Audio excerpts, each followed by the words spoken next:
August 12, 1944. Northern France, midnight. Allied radar stations from Dover to Amiens track over 300 bombers returning from a strike near Hamburg. One by one, their signals appear as green blips across the scopes, except for one. Black 13. It vanishes. No explosion. No mayday. No trace. The operator at RAF Ventnor leans forward, taps the glass and mutters, "She's gone." A faint echo lingers for a heartbeat, then silence swallows the screen. Somewhere over the dark fields below, a 4-engine bomber carrying 10 men has simply ceased to exist. At dawn, crews at RAF Lisset gather around the empty parking space on the tarmac. The chalk outline of B-24 Black 13 stares back at them. Its maintenance team looks nervous. Someone mutters, "They shouldn't have flown painted like that." The bomber had been different. Every inch of aluminum drowned in matte black paint. Not just the fuselage, but the propellers, the nose art, even the national insignia. The ground chief had objected. "Sir, command says reflective silver's mandatory for identification." Captain Luke Reaper Hanlon had smiled and said, "That's why we're still being shot down." He'd done it anyway. Every pilot on the base knew what the regulations said. No unauthorized modifications, no unapproved coatings. But for men flying into flak every night, regulations didn't stop bullets. Hanlon's crew wanted to survive, not comply. And for 22 straight missions, they did. They flew where others fell. They returned when whole squadrons vanished. They were ghosts with engines, the black ship that came back. Then, on their 23rd run, they didn't. Within hours, rumors spread like wildfire. Some said they'd been shot down by friendly fire, mistaken for a German plane. Others whispered that the enemy never saw them coming, and they'd gone too deep behind enemy lines. The most superstitious claimed something stranger. Black 13 had slipped the radar grid entirely, vanished into the night like a shadow swallowed by its own darkness. By the second day, the story had already become legend. The bomber with no reflection, the crew that defied the rules and gravity itself. At headquarters, officers were furious. "They painted the entire ship black? Without clearance?" "Yes, sir," a mechanic replied quietly. Said the paint was their only armor. When intelligence teams reviewed Luftwaffe intercept logs from that night, they found no record of radar contact with any unmarked bomber. It was as if Hanlon's B-24 had flown through an invisible corridor in the sky, untouched, undetected, and ultimately untraceable. For weeks, search planes combed the countryside. Nothing. No crash site, no wreckage, no parachutes, just whispers from French farmers who claimed to have seen a dark shape gliding silently across the moon before dawn. By winter, Black 13 was officially listed as missing cause unknown. But within the barracks, the truth was simpler and far more terrifying. Hanlon's crew hadn't been crazy. They'd been right. The paint worked. It dulled reflections. It confused radar. It absorbed light. In their quest to survive, they had stumbled into the first primitive form of stealth aviation, 30 years before the world would name it that. And while official reports buried the story, the legend endured among pilots who whispered it in mess halls and over runways. The crew that turned a bomber into a shadow and paid the price for flying invisible. For the men who heard the story, Black 13 became more than a missing plane. It became a myth. By the fall of 1944, every bomber group in England had its own version. Some said the B-24 had been swallowed by a thunderstorm that scrambled radar. Others swore it was a secret experiment by the OSS, testing invisibility paint. In the smoke-filled pubs around Norwich and Cambridge, airmen spoke of the invisible squadron. A handful of bombers that could slip through searchlights, vanish from radar, and strike deep into the Reich unseen. It was nonsense, command insisted. You can't paint your way off a radar scope. But the more they denied it, the more the rumor spread. Superstition thrived where survival rates collapsed. By late 44, the average bomber crew faced a 1 in 3 chance of making it through their tour alive. Fear filled the gaps that science hadn't yet explained. To some, the black planes represented madness, men cracking under pressure. To others, they represented hope, proof that survival was still possible if you dared to break the rules. At briefing tables, commanders scoffed. "We fight with engines and discipline, not fairy tales." But in the hangars, mechanics quietly mixed matte paint under the cover of night. Some used coal dust. Others melted shoe polish into varnish. Regulations meant nothing to men who'd seen their friends burn in daylight. One navigator, interviewed years later, said, "When you fly long enough, reason starts to sound like arrogance. Those black planes weren't crazy, they were desperate. And desperate men survive." But the deeper truth, the one no one spoke aloud, was that something had changed after Black 13. Radar logs began showing brief gaps during night raids, fleeting black holes where echoes disappeared for seconds at a time. Analysts chalked it up to interference. Yet the pattern matched the altitudes and routes of certain B-24 squadrons rumored to have borrowed the black coating trick. When the British Air Ministry reviewed reports, one note stood out. Unconfirmed, the matte black finish appears to reduce reflectivity under certain wavelengths. That single sentence, buried in a file labeled Classified, Experimental Paint Tests, was the quiet start of an idea decades ahead of its time. Still, the culture around it stayed tangled in myth. Pilots whispered about cursed planes, ghost crews, and bombers that disappeared because they'd made themselves too invisible, even to their own side. A story that once began with defiance turned into a cautionary tale. The price of playing God with physics. For Hanlon's fellow airmen, that legend became both warning and inspiration. They painted small panels black for luck, or daubed soot along the leading edges of their wings. They didn't know why it worked. They just knew it felt like control, a way to cheat the odds in a war that had turned life into mathematics. Back at Lisset, the mechanics who'd helped Hanlon stayed silent during investigations. None confessed. But in the months that followed, their bombers suffered fewer intercepts. The mad paint job, as one colonel sneered, might have been superstition, or it might have been science that headquarters wasn't ready to understand. For now, the myth remained untouchable. The official story said Black 13 was lost in action. Unofficially, it had become the most feared and admired bomber in Europe. No one could prove it existed. No one could prove it didn't. And in that uncertainty between fear and fact, the legend of the invisible bomber grew stronger than any truth. By the summer of 1944, the night skies over Europe had turned into a technological battlefield. Radar waves, jamming signals, and countermeasures pulsed invisibly between the clouds, each side racing to see before being seen. The days of open-sky dogfights were fading. Now, war was fought by invisible eyes. Germany had perfected the Kammhuber line, an overlapping grid of radar zones that blanketed Western Europe.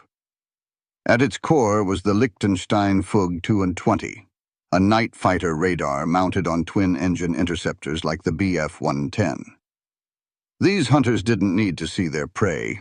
They only needed a faint radar echo, a whisper of metal reflecting waves from miles away. Once detected, anti-aircraft flak and night fighters would swarm the bombers in minutes. The Allies responded with brute force.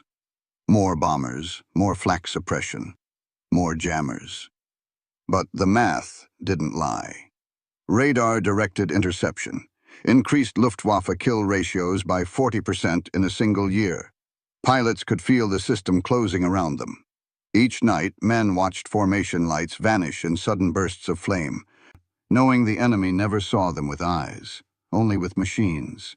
In Britain, a parallel war took shape, a shadow war led by the Special Operations Executive.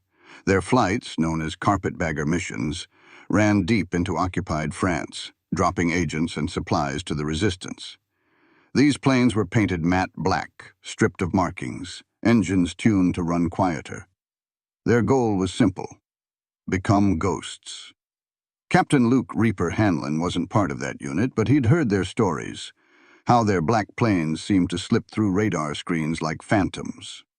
Officially, his B-24 belonged to a daylight bombing squadron of the 8th Air Force. But night missions were increasing, targets were shifting, and the Luftwaffe's radar claws were finding them even in darkness. At the base, Hanlon studied the mission reports. Crews that flew low returned. Crews that flew predictable routes vanished. Radar-directed intercepts accounted for 3/4 of losses. He drew a conclusion few dared to speak aloud. If radar sees reflections, then reflections are our enemy. To headquarters, the answer was more technology. Heavier jamming gear, bigger chaff dispensers, specialized crews. But to Hanlon, every pound added meant slower climbs, shorter range, less survival. He didn't want more machinery. He wanted less reflection. His crew thought he'd lost it when he proposed painting the plane black. "Sir, command will have our heads." "Command's already lost half its squadrons," Hanlon replied. "We'll try something different." The logic was primitive but brilliant. Radar wasn't magic. It was math, radio waves bouncing off metal. Paint couldn't make a bomber invisible, but it could reduce signal return. Every percent mattered when the difference between detection and disappearance was seconds. The British had already proven the concept worked, though quietly. Carpetbagger crews flying black B-24s recorded drastically fewer intercepts. The difference? Their paint absorbed more radar energy and scattered the rest unevenly, confusing enemy operators. But such operations were classified. Hanlon had no clearance, no permission, and no guarantee his version would work. Still, he acted. The mechanics who helped him mixed industrial soot, fuel oil, and matte enamel into a homemade blend. The airfield reeked of chemicals for days. When inspectors visited, the crew covered the bomber with tarps and claimed engine repairs. When the tarps came off, Black 13 was born, a rebellion with wings. That night, as he stood before his freshly painted bomber, Hanlon said quietly to his co-pilot, "They can have their radar. I'll take the dark." It was a statement both defiant and prophetic. In a war obsessed with illumination, tracer fire, flares, searchlights, Hanlon had chosen the one ally no one else trusted: darkness, and it would keep him alive longer than anyone expected. By the summer of 1944, the air war over Europe had become a war of arithmetic, brutal, relentless, and personal. Every bomber crew lived by numbers because numbers decided who lived and who didn't. At briefing tables, officers rarely talked about courage anymore. They talked about percentages. A daylight bombing mission carried a 4% chance of being shot down. Fly 25 missions, and that 4% turned into near certainty. Crews learned to do the grim math in their heads. We've got about 6 more flights before luck runs out. Of all Allied losses that year, 3/4 were caused by radar-guided defenses. Not luck, not ambushes, but equations, the precision of German tracking arrays that could spot an unpainted B-24 from 40 miles away. By mid-1944, more than 30,000 Allied airmen were missing or killed, many within minutes of crossing the French coast. Every mission began with a silent ritual, each man touching the tail before boarding, as if it might be the last time. And Hanlon? He was tired of being a number. The official radar jamming solution, the carpet system, weighed nearly 400 pounds. It cluttered the fuselage and burned out generators. It was expensive, complex, and unreliable. Hanlon looked at his bomber, 40,000 pounds of aluminum, and saw the real problem: shine. Radar was simple physics. Radio waves bounced off reflective surfaces. Bare aluminum acted like a mirror to the German scopes. If those reflections were absorbed, dispersed, or dulled, radar returns would weaken. He scribbled the math in his notebook. Radar reflectivity surface polish, X area, X angle of incidence. His conclusion was blunt. If we can't hide the plane, we can confuse the reflection. That's when the paint idea stopped being crazy and became inevitable. Hanlon's mechanic, Corporal Jules Ferris, recalled it years later. He wasn't talking about camouflage. He was talking about science, about turning the bomber into a shape the enemy radar couldn't read. The irony was bitter. The same Air Force that insisted on shiny aluminum to reflect sunlight for formation visibility had created the perfect radar target. Their logic: better to risk night fighters than mid-air collisions. Hanlon disagreed. You can't collide if you never get found. In his logbook, next to the mission tallies, Hanlon began jotting fragments of data from returning crews. Altitude versus intercept time. Paint color versus detection. He wasn't just flying missions. He was collecting evidence.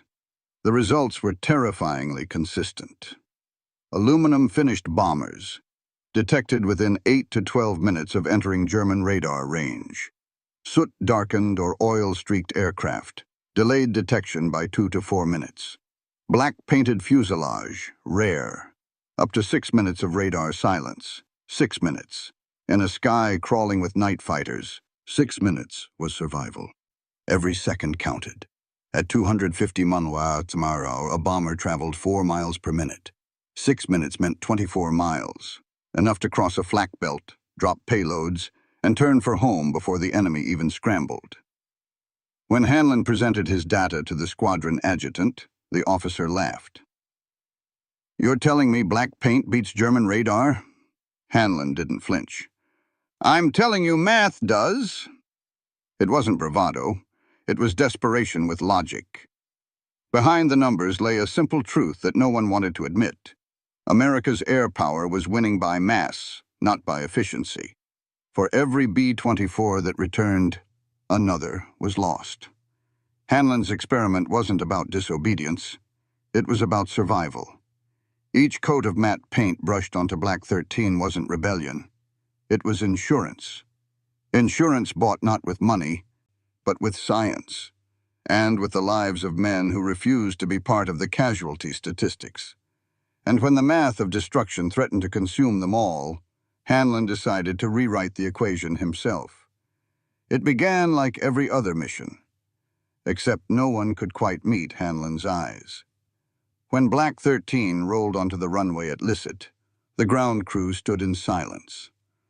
Under the faint moonlight, the bomber looked unnatural, a shadow given shape.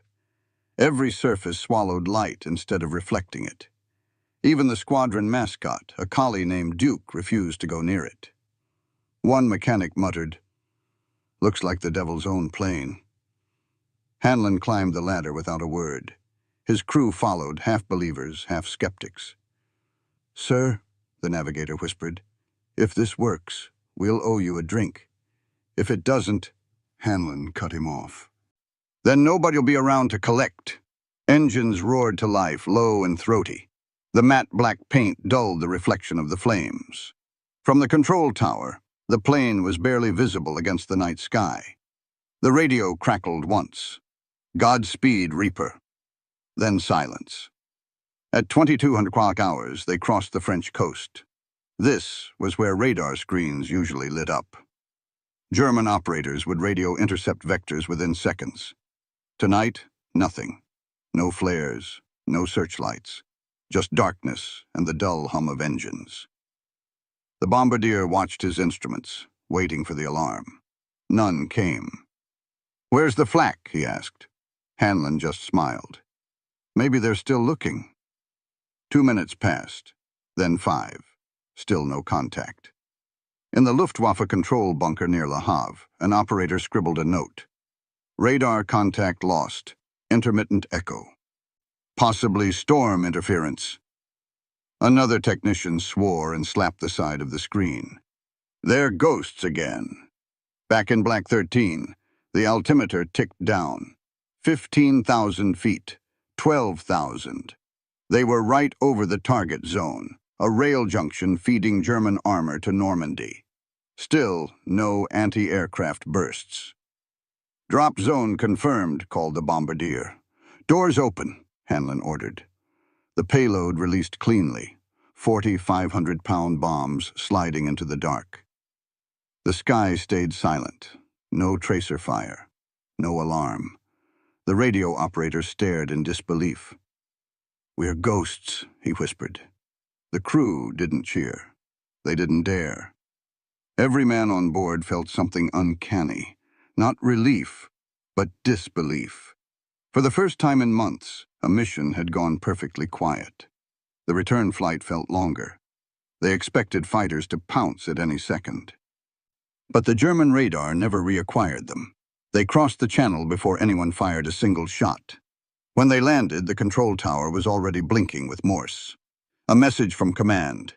"Report immediately. You were never cleared for departure." They'd slipped out under false orders, falsified by a sympathetic adjutant who believed in Hanlon's experiment. Technically, they'd committed treason.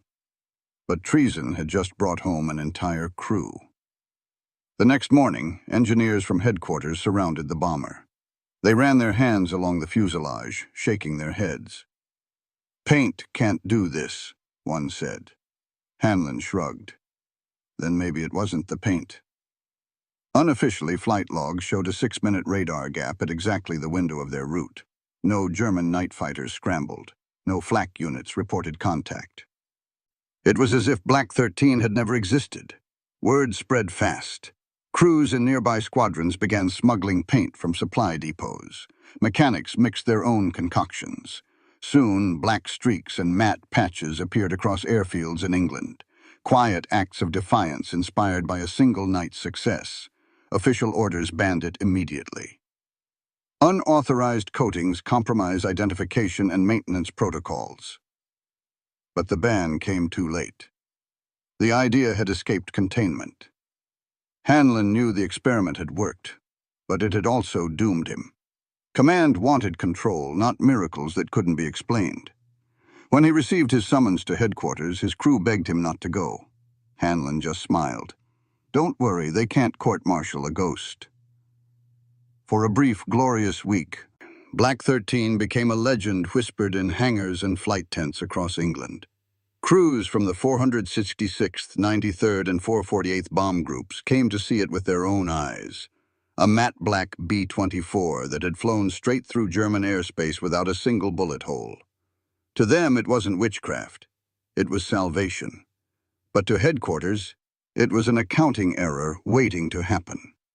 On July 12, 1944, 2 men from 8th Air Force Engineering Command arrived at Lisset, their uniforms starched, their clipboards heavier than their expressions. They asked no questions at first. They only circled the bomber, tapping the fuselage with metal calipers, scraping a bit of paint into a vial, jotting down numbers like surgeons measuring a body before autopsy. Hanlon waited until they were done. "Gentlemen," he said calmly, "did we do something wrong?" One of them looked up. "Captain, this plane violates maintenance standards, serial visibility requirements, and chemical coating policy number 42B. "Did it violate German radar?" Hanlon shot back. No one answered. By nightfall, his bomber had been grounded. Officially, it was for safety testing. Unofficially, Hanlon had embarrassed a system that couldn't explain how a handful of mechanics had achieved what a dozen laboratories and millions in funding had not. The irony was mathematical and cruel. His black paint had worked too well. Tests from the engineering unit confirmed the coating reduced radar cross-section by nearly 20%. But the material, a mix of carbon soot, oil, and matte enamel, trapped heat. At altitude, thermal expansion caused micro cracks along the skin of the fuselage. Tiny fissures, invisible to the eye, could spread under pressure. The paint didn't kill the bomber, but it scared the engineers who didn't understand it. They called it collapse math. The same properties that absorbed radar waves also absorbed heat, distorting metal over time. Innovative but unstable, the report read, potentially catastrophic under prolonged exposure. For Hanlon, it was both vindication and damnation. He'd proven a point, and that point was now buried under technical language. At the next briefing, the colonel in charge didn't mince words. "Captain Hanlon, the Air Force appreciates your creativity. But we have procedures for a reason. You'll remove the coating immediately. Hanlon's jaw tightened. Sir, you're grounding what might be the safest plane in Europe. You're grounded too, Captain. Effective immediately. The decision spread faster than the results. To the brass, it wasn't about science, it was about control. If innovation came from below, the system lost authority. In the mess hall that night, Hanlon's crew sat in silence. Their success, 6 minutes of invisibility, a mission with 0 losses, meant nothing now. The new directive made it clear. No unauthorized alterations to aircraft surfaces. Mechanic Jules Ferris slammed his mug on the table. We made her invisible. They're killing her because she worked. Hanlon only nodded. That's the problem. She worked, and she wasn't theirs. Over the next few days, ground crews stripped Black 13 back to factory silver. The process took hours. The smell of solvent filled the air. Sharp, chemical, final. As the black paint peeled away, the bomber seemed to fade not into the sky this time, but into bureaucracy. When it was done, Hanlon walked around the plane one last time. His fingertips came away silver. Shiny again, he muttered. Perfect for radar. That night, the base lost 3 bombers to flak. All standard finish, all visible from 40 miles out. And though no one dared say it out loud, every man who'd seen Black 13 fly knew what the reports would never admit.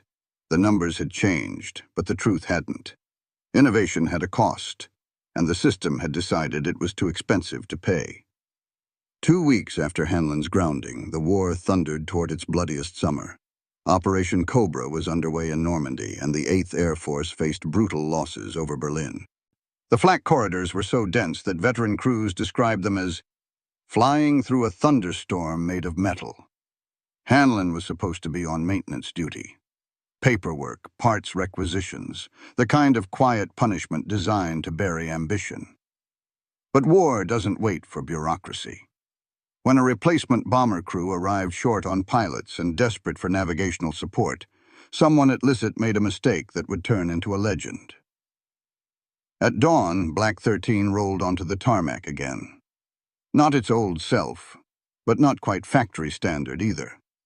Under the pale light, faint streaks of darkness shimmered beneath the new silver paint. Someone, no one ever admitted who, had mixed soot into the final coating, leaving a faint matte hue visible only up close. Hanlon stood by the wing, helmet under his arm. The new crew chief asked, "You ever flown Berlin before?" Hanlon smiled faintly. "Once. They didn't see me." The mission that day was straightforward. Hit the Siemens Schuckert works, an industrial complex churning out parts for Germany's jet fighters. But the weather was bad, the radar worse. Command nearly scrubbed the mission. Hanlon volunteered to take the navigator's seat. As Black 13 climbed into formation, the skies above the channel glowed with sunlight.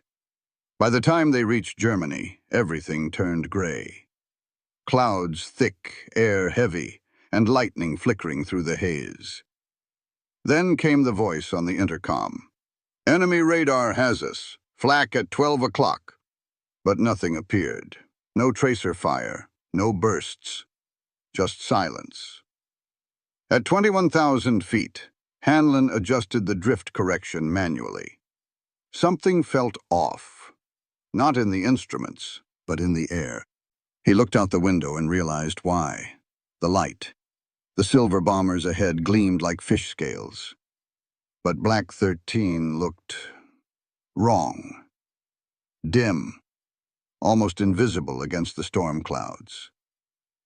A few minutes later, radio chatter exploded across the net. "Lead group taking hits, multiple bursts." Hanlon's bomber, a few hundred feet lower, remained untouched. They broke formation as planned. "Target ahead," the bombardier called. "Visual confirmation. Factory complex in sight." Hanlon adjusted altitude again. 15,000 feet. then 14,000.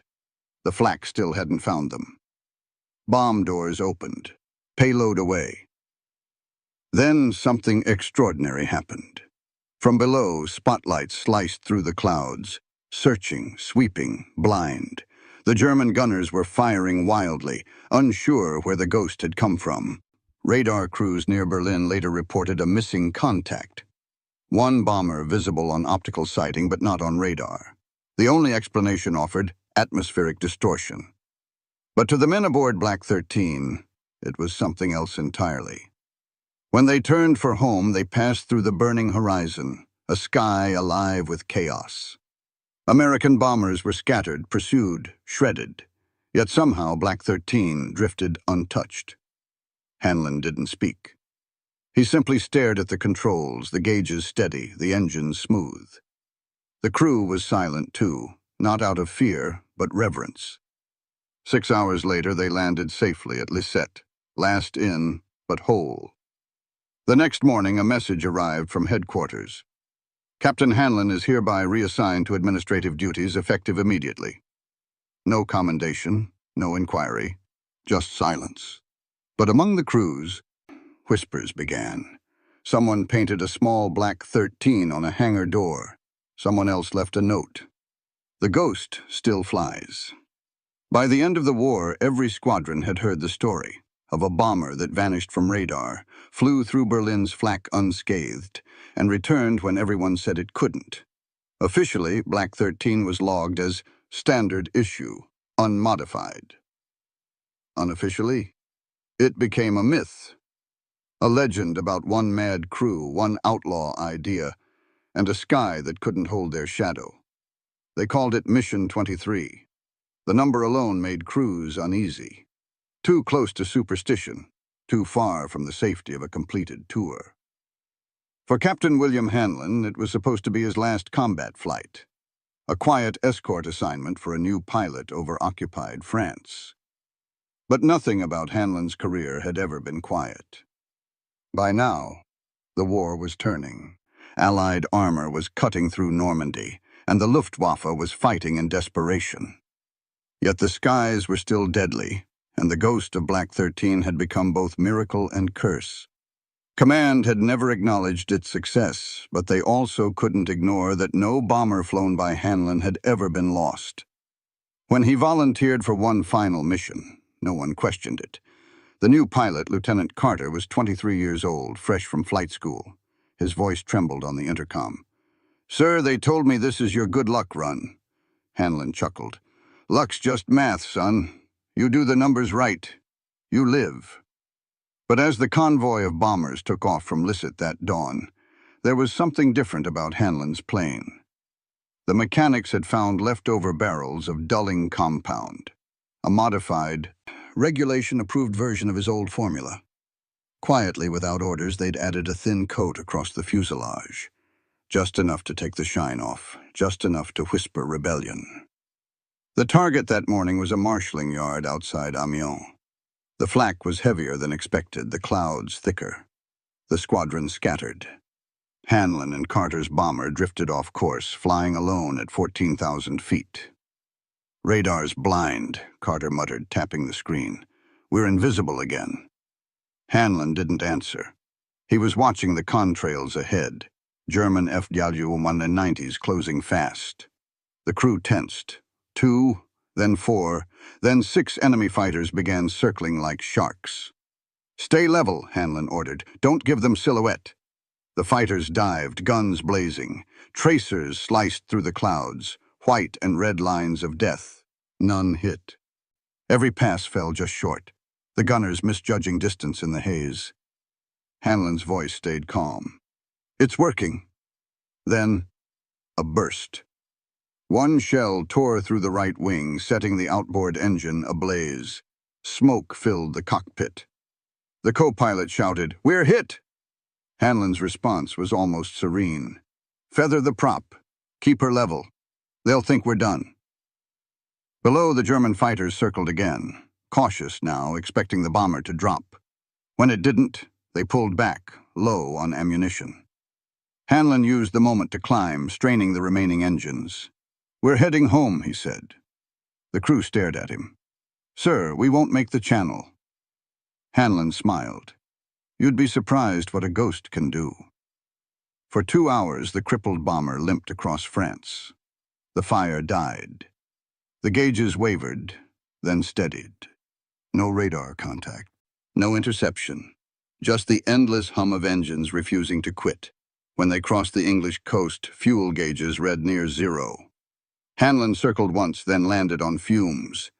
The landing gear collapsed on touch, but everyone walked away. The ground crew ran toward the smoking wreck, shouting. Carter looked back at the blackened fuselage, shaking his head. "Sir, that's not possible." Hanlon lit a cigarette, exhaled slowly. "Neither was paint that could make you disappear." That was his last flight. 2 weeks later, he was transferred to logistics, his record marked unorthodox but effective. Black 13 was scrapped quietly for parts. But the story wouldn't die. Across bases in England, crews began calling damaged bombers that made it home ghost ships. Some said Hanlon's trick was passed to engineers working on radar-absorbent coatings decades later. History never recorded it as innovation, only as legend. But among those who lived it, the math was simple. One man's defiance had turned fear into science, and desperation into survival. The final entry in Hanlon's logbook read, "Mission 23. Crew returned safe. Plane held together. Proof enough." By the fall of 1944, the war had changed, but William Hanlon had not. He still believed that innovation wasn't born in laboratories or from committees, but in hangars, under grease-stained hands and sleepless nights. Yet while his peers were earning medals, Hanlon earned silence. The Air Force didn't know what to do with him, a man whose brilliance embarrassed the chain of command. He was assigned to aircraft recovery, a polite exile that kept him out of headlines. Every week, damaged planes limped back from France, their wings shredded, their fuselages burned. Hanlon walked through the boneyards at dawn, running his fingers across the scars in the metal. To others, they were wrecks. To him, they were proof. In the autumn cold, one of the younger mechanics approached him. "Sir, is it true your bomber couldn't be seen by radar?" Hanlon smiled faintly. "Not invisible, just misunderstood." He never said more, but that small answer spread through the base faster than any rumor of glory. By Christmas, half the mechanics in East Anglia were dulling paint with soot and oil. Hanlon coating, they called it. The colonels hated it, the pilots swore by it, and though no memo ever confirmed it, radar logs from Luftwaffe command units began noting something odd. Allied bomber groups were becoming harder to track in dense weather. Hanlon's name never appeared in the reports. It didn't need to. The legend was already airborne. Years later, after the war ended, he returned home to Kansas. He found work repairing tractors on a farm outside Wichita, a quiet life for a man who'd once outsmarted the Reich's radar. Sometimes a former crewman would visit, bringing whiskey or stories. They'd sit on his porch watching the sunset. One of them, Sergeant Ferris, asked him once, "Do you ever regret it, sir? Breaking orders?" Hanlon didn't answer at first. He looked toward the horizon where the clouds were turning gold. "Regret? No. Orders end wars. But ideas, they start the next ones." He took a slow drag from his cigarette and added, "If a man waits for permission to do the right thing, he'll wait forever." Ferris nodded. "You know they're using your math now.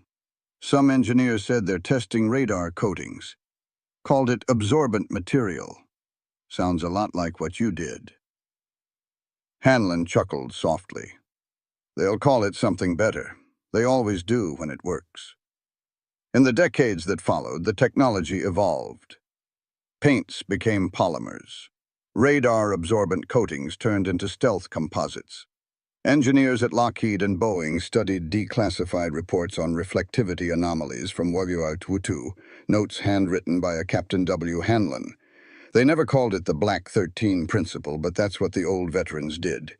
In their reunions, When they toasted to lost crews and impossible missions, someone would always raise a glass and say, "To the man who made bombers disappear." Hanlon died quietly in 1979, at home.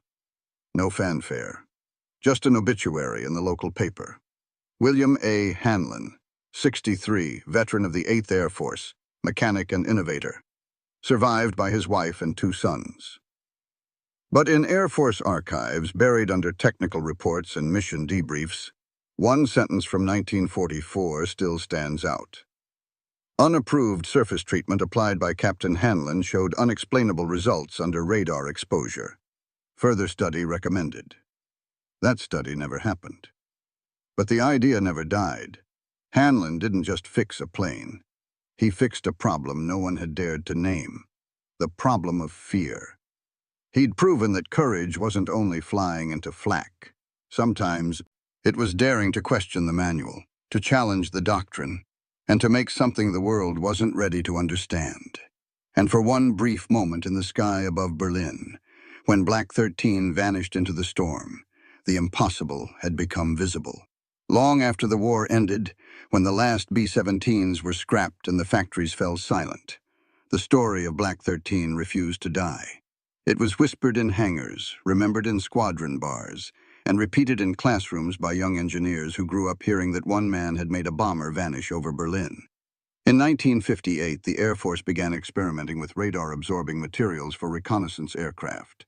The project was called Rainbow. Among the documents referenced was an obscure 1944 field note titled, "Observations on Surface Reflection Reduction, Captain William Hanlon." No one in the new generation knew who he was, but his math lived on. Ratios of pigment density, soot composition, and field angle testing. What had once been dismissed as unauthorized tinkering was now a cornerstone of modern stealth theory. Engineers at Lockheed's Skunk Works, the birthplace of the U-2 and later the SR-71, would rediscover the same principle Hanlon had discovered by accident. That sometimes the best camouflage wasn't color, but absence. The art of taking away light. They called it optical diffusion. Hanlon had called it common sense. Meanwhile, in the small Kansas town where he was buried, a group of local veterans petitioned to have a small plaque placed at the county airfield. It read simply, "To Captain William Hanlon, who believed that ideas fly farther than orders." His wife, Margaret, attended the unveiling with their sons. She stood silently as the local honor guard saluted, then whispered, "He never told me what he did, only that one day he made the sky listen." Back in England, the field where Black 13 once took off had been turned into farmland. But every spring, when the soil turned and the sunlight hit the right way, locals said you could still see faint black streaks across the ground, like shadows refusing to fade. Military historians often debated whether Hanlon's ghost bomber was fact or fable. The official records remained vague, yet too many witnesses swore the story true. Radar logs showing anomalies, Luftwaffe after-action reports describing a phantom formation, and one German pilot's diary that mentioned a black bird that could not be shot. To the pilots who flew the real missions, it didn't matter if the story had been embellished. They believed because they needed to. In a world ruled by orders, fear, and attrition, Hanlon's defiance reminded them that human imagination still had power. In a lecture decades later, an Air Force historian summarized it best. "When rules fail, innovation saves lives." Hanlon's sin wasn't disobedience. It was foresight. Even the word stealth, born in the Cold War, owed its spirit to him. Every radar-absorbing alloy, every invisible aircraft, every black triangle streaking across the modern sky carried a piece of his ghost. Today, when B-2 bombers glide over the horizon, matte, silent, untouchable, they are not just machines. They are the descendants of an idea born in a small English airfield under a single dim lamp, where one mechanic mixed soot into paint and refused to ask for permission. Hanlon's legacy isn't written in medals or citations. It's written in the math of survival, The math that says one man with courage and a wrench can alter the path of history. And perhaps that's why his legend endures.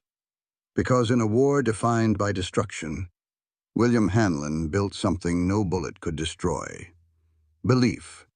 As the veterans of his generation faded away, one phrase still appeared on reunion banners and memorial walls: for those who flew through the storm, and for the man who made the storm blink.